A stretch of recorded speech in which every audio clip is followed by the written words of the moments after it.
ఏమిటో మనకు తెలుసు. ఆత్మవిశ్వాసం చాలా ముఖ్యం. ఆ విశ్వాసంతో నువ్వు ముందుకు దూసుకెడితే ప్రకేళికలన్ పగిలింపరమ్మికన్, అన్ని రకాల పజిల్స్ ప్రకేళికలన్నింటినీ ఛేదించుకుని మనం ముందుకు వెళ్ళగలం ఖచ్చితంగా.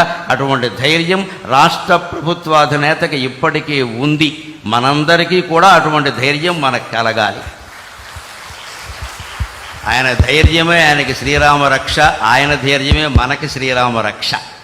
అందుకని వచ్చే సంవత్సరం విశ్వావసునామ సంవత్సరం ఆంధ్రప్రదేశ్ ప్రభుత్వానికి బాగా అవసరం. కాబట్టి నిజంగానే విశ్వావసు అంటే అన్ని రకాల బంగారము లోహాలు అన్నీ ఆంధ్రప్రదేశ్లోనే లభ్యమై భగవంతుడి దేవల్ల అన్ని రుణాలు తీరిపోయి వారు ఆశించినట్టే స్వర్ణాంధ్రప్రదేశ్గా రూపొందుతుంది అని స్వర్ణ భారత్ ట్రస్ట్ సాక్షిగా మనం భగవంతుని ప్రార్థన చేద్దాం.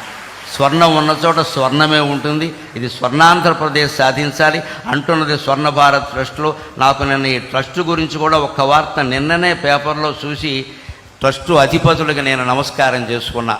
14 ఏళ్ల క్రితం బొంబాయిలో తప్పిపోయినటువంటి ఓ కుర్రాన్ని ఈ ట్రస్టు వారు చేరదీసి 14 ఏళ్ల పాటు విద్యాబుద్ధులు చెప్పించి వాళ్ళకి జీవితానికి అవసరమైన వృత్తులన్నీ నేర్పి మళ్ళీ బొంబాయి తీసుకెళ్ళి ఎక్కడ పనిచేశాడో అక్కడి నుంచి వాళ్ళ తల్లిదండ్రుల వివరాలన్నీ తెలుసుకుని వాళ్ళని పిలిపించి వాళ్ళకి మొత్తం మీద ఆ అబ్బాయిని అప్పగించారండి. నిన్న పేపర్లో చూశాను. అందుకని మా అమ్మాయి ఇలాంటిదైనా దీప గారిని నేను ఆశీర్వదిస్తూ ఉన్నాను. నిజంగా ఇంత ట్రస్టు నడుపుతూ ఇంతటి మంచి కార్యక్రమాలు చేస్తూ నేను చూసి ఈ ట్రస్టు ఇంత గొప్పదా, దీనిగా నేను వెళ్ళబోతున్నదేని నేను చాలా సంతోషించాను. నిజంగా దీన్ని ఆదర్శంగా తీసుకుని మనం స్వర్ణాంధ్రప్రదేశ్ నిర్మాణానికి ఎంత చేయాలో అంతా చేద్దాం. ప్రభుత్వానికి పూర్తిగా సహకరిద్దాం అన్ని విధాల.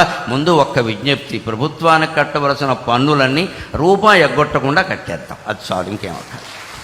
అది ఒక్క పని మనం చేసి మళ్ళీ ఏమండి నాకు అవకాశం ఊరికే గోక్కుండా మనం మొత్తం అన్నీ కట్టేస్తే అన్ని ప్రభుత్వాలు బాగానే నడుస్తాయి. పూర్వం నుంచి ప్రభుత్వాలు పన్నుల మీద ఆధారపడి నడిచాయి.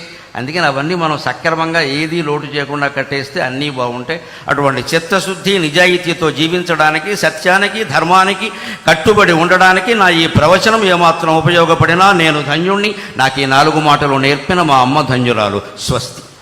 చాలా చాలా సంతోషం.